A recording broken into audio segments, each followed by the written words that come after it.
Hi everyone, it's Karen at the Cool Tool Studio, and I'm here today to offer a quick introduction on how you can throw base metal clays on the Small Pottery Wheel. The Small Pottery Wheels come with 4 bats, and those are what you put the clay onto, and they click into place. They've got these little notches that are keyed that line up, and you push down to click them on. And they've got a little catching tray that's magnetic, so it's super easy to clean. When you're all done, you can just take this off to the sink and get rid of the extra water. They have an on and off switch, and then a reverse and forward function, and variable speed. So depending on how comfortable you are throwing and what speed you like, the wheel can move faster or slower. And then depending on whether you're a righty or lefty, it can go clockwise or counterclockwise. And this wheel is a great little wheel. It's got enough power to it. I've tested out small wheels before that I just purchased cheaply online from Amazon, and when I was applying the pressure to center, they just didn't have enough oomph to keep spinning. So these are a great little wheel. I've tested them out with Cool Tools' brand Aureus Bronze Clay and Cypress Copper Clay, and have had great success throwing both of those clays. In addition to the small wheel, you need a dish with some water, your preferred clay, an ultra clay pick, some clay carving tools, and then Small Ceramics also sells these small ribs. They have an extra tiny size and then a small size, and these are good for adding shape or texture to the outside of your vessels as you throw them. If you need to pick up a small pottery wheel or any of these tools, click the link in the description below to shop for them. So I'm set up to start throwing, but before I dive right in, I want to quickly point out how I am oriented around my wheel. I think when you go to get started with something like this, knowing how to position your body is really important. And I think sometimes we're used to kind of sitting behind things and working, but you really want to be able to be over the wheel as you're throwing. So I'm going to scoot a little bit closer. And then for stability for this method of throwing on the small wheel, you want to be able to brace your forearms. So I've got an edge of a tabletop here that I'm bracing my forearms on, and that's just going to ground my hands as I'm working, so I'm not going to be all over the place and kind of floating. It's easier to kind of slip and make mistakes when you're not supporting yourself and don't have as many points of contact. So I'm supporting my forearms and I'm over the wheel and I'm not reaching all the way out and stable. So I'm starting off by, again, fitting my bat to the wheel, and they've got these little keys. Those also make it really convenient to get under and pop these off when you're done throwing, but it shows you where to line up to attach the bat. When they're new, they're kind of tight, so sometimes before I even throw, I'll put it on, take it off a couple of times just to make sure that I'm going to be able to get it off once I'm done throwing, because they are a really nice tight fit, which is great. They don't wobble when you throw. So I'm starting off with about 40 grams of clay here. There's kind of a hard balance to find between, especially when you're getting started, having too much material and having a hard time controlling it, and not having enough material and having to manipulate teeny tiny things. So I think 40 grams is good for getting started. And you want to start it off as kind of a ball.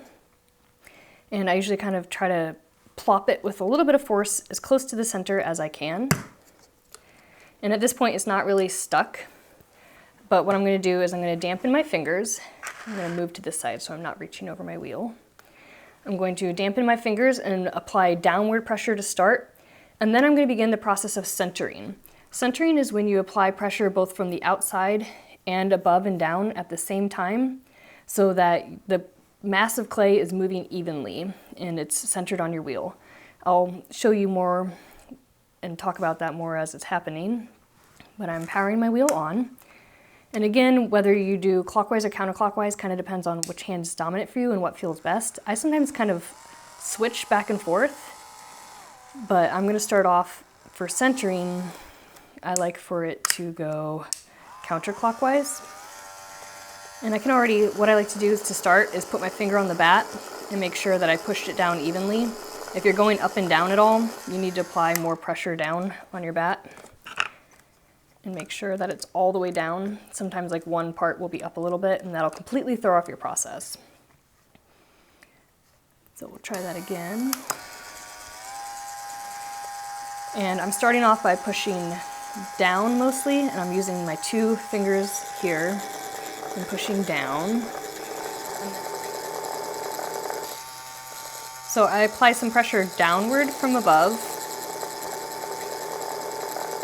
and sometimes it's even helpful to put more weight and more support instead of just sitting here and floating. The more points of contact and support you have, the more you're able to manipulate the clay and not let the clay kind of do what it wants and manipulate you. So I'm getting it wet, and then at this point I'm going to maintain a little bit of pressure on top, and I'm coming in from the side here and pushing in to bring my clay in, and then it's going to come up a little bit as well as I do that.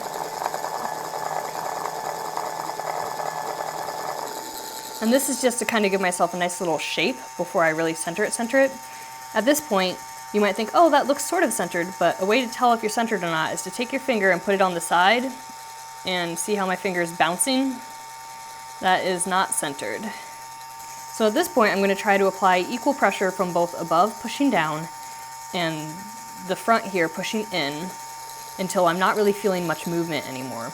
And you can kind of play around with different ways of doing this. I found that it's kind of easier for me to push down with my 2 fingers over here and then apply pressure from the back over here. But I've also played around with coming over here and pushing down and then kind of pinching with both fingers. And you basically want to kind of play around with this until it's not wobbling anymore.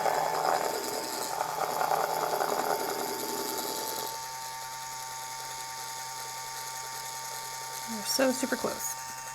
Another thing that you can do is you can kind of cut your clay to be centered. If it's not being centered from the outside is where you've got your wiggle, you can take a straight edge and come in and kind of very gently remove mass from the outside edge there.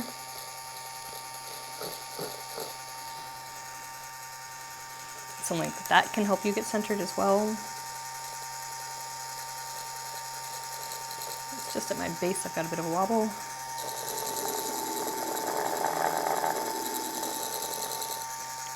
But you want to really, really take your time centering, because if your piece isn't centered, you're just going to be battling it the whole time. So setting yourself up for success, you really want to make sure that your clay is centered before you start opening, raising, and forming your piece. Once you do feel like your clay is centered, you're ready to start the process of opening. And I start that off by putting a little bit of water in the middle, and depending on how much clay you're working with and how big your hands are, it might be helpful to use a tool for opening. You can either use like a ball tool. I've opened with this roundish end on a carving tool. I've got small fingers, so I usually, just because I feel like I have a better sense of control, I'll usually start off with my index finger for opening. And again, I'm not just coming in floating here. I'm bracing on my wheel for support, and I'm trying to come down straight in the middle here. And I usually will kind of, like, before I start even applying pressure, just set my finger there and let it kind of naturally feel that it's centered. It shouldn't be moving, it shouldn't be going all over the place. Like if I was over here, I can kind of feel like I'm not gonna be able to open in the middle. It'll just kind of naturally find center. So find center before you start pushing, and then I'm just gonna apply straight downward pressure. Kind of bracing my finger there. I'm a little bit hypermobile and sometimes my joints go the wrong way. I'm starting to feel a little stick, and that's a very often point when you're going to throw your vessels off center is when you're opening. So you really want to make sure that you're keeping things wet and smooth for this process. And you're wanting to open down towards the bat, but you don't want to get so close that you are exposing the bat material. If you accidentally do go too far, when you're done throwing, you can always add some greenware clay to the bottom of it and put a new bottom on. But the goal is not to go all the way down to the bat. And now once you're open, you're ready to kind of pull it open a little bit more. And I usually pull towards myself for that. And I've been doing all of this with my wheel full speed. Up to this point, sometimes I'll drop it down for opening, and I'll usually drop it down for raising as well. But at this point, since these vessels are so small, I'm not going to open it up too much more before I start raising, because by nature of raising something like this, you're going to end up opening it a little bit anyways. So I usually like to raise on this side, and I'll do like the first go with just my fingers, and then I end up using a tool to help after that. So at this point, I'm going to slow it down just a scooch, again with damp fingers.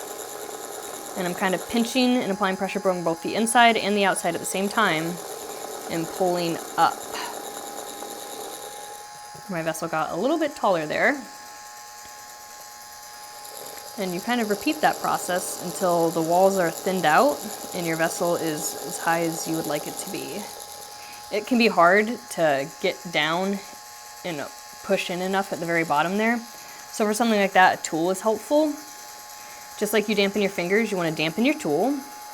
And I'm coming in at the very bottom here, and I'm kind of pushing out to catch that extra material and pulling up.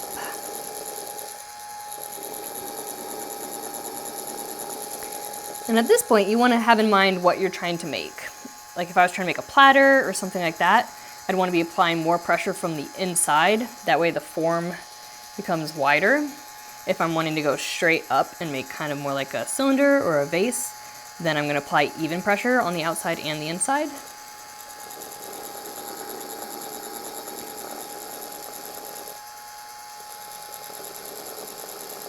But I just kind of go back and forth between my hands and tools.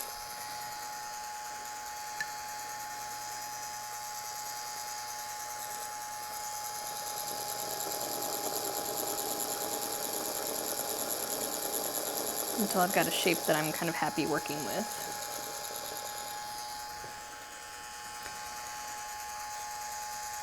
So let's say I want it a little more open. I'm going to come in with, like I said, a hand or a tool, and I'm just going to apply more pressure on the inside. You should see that kind of start to open up. You want to be careful not to be too fast about this or apply too much pressure, because you can potentially rip the wall of your clay.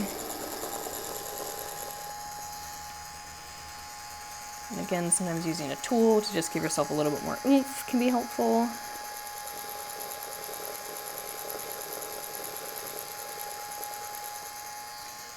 But I'm kind of happy with that shape.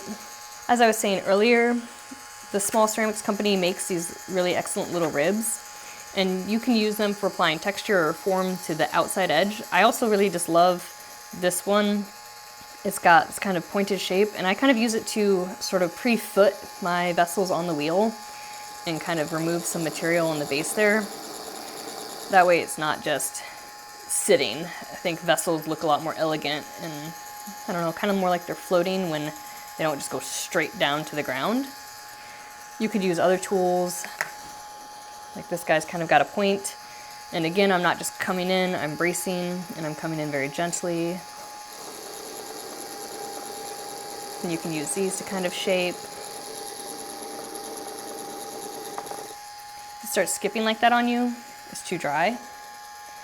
So I'm removing the extra clay, getting things wet again.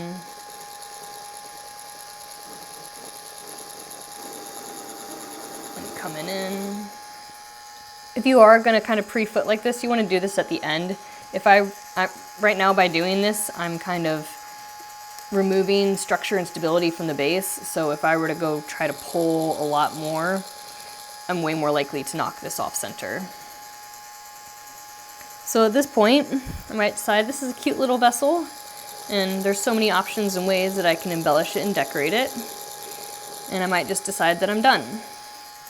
So at that point, something you want to make sure that you do is, I'm going to stop it really quick. You can see that it's very wet, and especially on the inside there. It's been a while since I've thrown, and I kind of forgot that you need to make sure that you remove moisture from the inside of your vessels, whether with a paper towel or a sponge on a stick or something. That way when these dry, there's not so much extra moisture in there. I had a couple, and I'll show them. The first ones that I fired, I forgot to do this too, and they got really crazy big cracks on the inside. And I think it's because the moisture kind of soaked in on the inside as it dried, and then there was more moisture to evaporate as it fired and shrunk. So I turn my wheel on kind of slow, and I'm grabbing some dry paper towel, and I'm coming down and removing the moisture. Again, you could do this with like a sponge on a stick. Also, while it's slow, you can kind of see that there is a little spot where there's a thin point in my clay, maybe a bubble, maybe when I was kind of taking it from the flat into the ball, but there's a little discrepancy there, and you can trim that off. So I'm gonna get it spinning again, and I've got my needle tool here, and just like everything else, I'm bracing it before I bring it in, and I'm just really quickly kind of keeping it in one place, letting the vessel turn to me, and removing that. So now this edge, I don't know, I don't like a flat edge, so I'm gonna address it just a little bit by speeding it up again, and just kind of pinching to thin that out and even that out.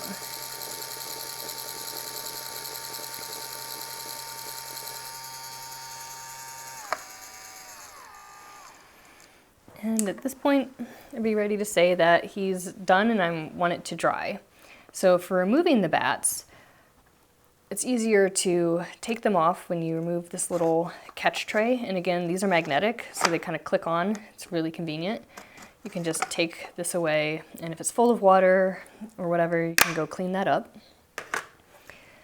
But find one of the open spots and kind of leverage it up and go to the other ones. On one of my first throwing attempts, I reached over it like this and pulled really hard straight up and just smashed it. So just be kind of careful removing your bats. And then I would let this dry. You can use a hairdryer to speed up the process and dry these pieces, but they are 3D printed, the bats are, and if you use too high of heat, like a heat gun, they'll warp and distort. So using a hairdryer is acceptable, but don't put them on a hot plate or use a heat gun or anything that is too strong in heat. So I have quite a few samples to share today, and starting off with these two. These were the first two that I threw and fired, and they're kind of wonky. It had been a while since I threw, and I was still kind of getting the feel for it, but anytime, I think when you're learning something new, it's important to see the project all the way through. Like, they weren't perfect in form, but I thought, you know what, I'm learning from this, and especially with base metal clays, I think firing it is also half of the practice, so I figured these aren't perfect, but I need to hammer out how to fire these anyways. So I went ahead and fired them in carbon, and when you're doing bigger pieces like this, you always want to do a slow ramp, and I'll talk about that more when I go to talk about firing of these pieces. But these are the ones that I was talking about where I did not remove the water beforehand, and you can kind of see, I hope you can see, there's some pretty substantial cracks on the inside there. So these were great little learning experiences. I had fun. I went too far through the bottom on this one as well, so it's got a little applied disc that I rolled out of clay and put on.